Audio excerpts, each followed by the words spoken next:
Listen and respond. Listen carefully to the passage, the young rescuer.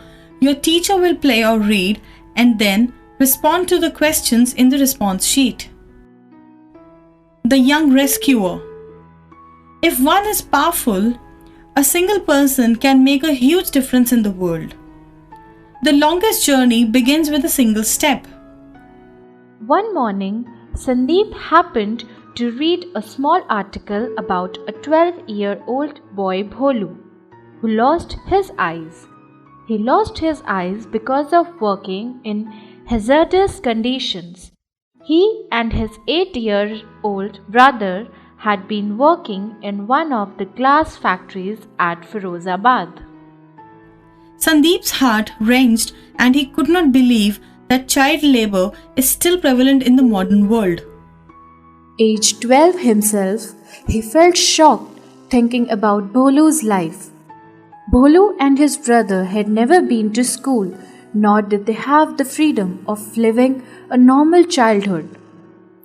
Instead, they had been working 12 to 14 hours a day in the factory since the tender age of 6. A social activist, along with her team, managed to rescue the children from that hellish life in the glass factories.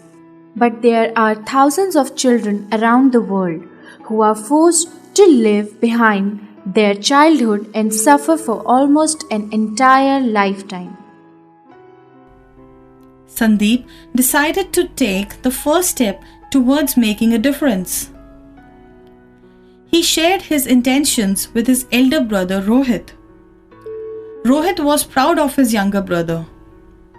Being just 3 years older to Sandeep, he too had the idealism that child labor should be wiped out from the face of the world. Sandeep and Rohit could not make it to Firozabad, but they were resolute enough to involve their friends and classmates in their campaign against child labor. All these children took up the task of making a note of the people who employed children below the age of 14 to forcibly work for them. They went around and also questioned the parents of some of those children. From rag pickers to beggars, shop assistants to roadside entertainers, the sights were pitiable. The saddest part was that many of such children's parents forced them to work.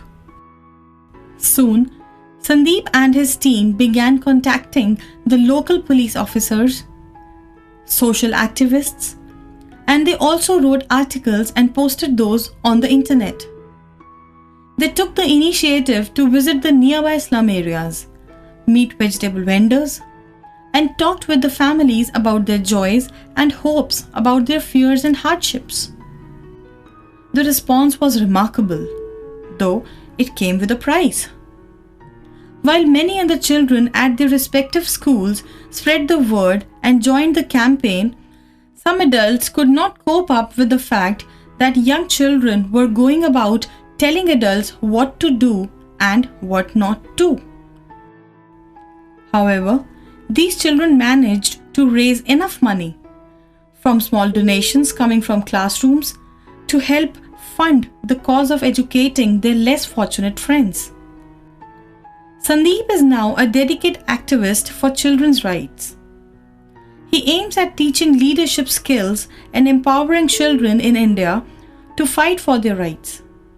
Hopefully, many others will get inspired and fight against child exploitation.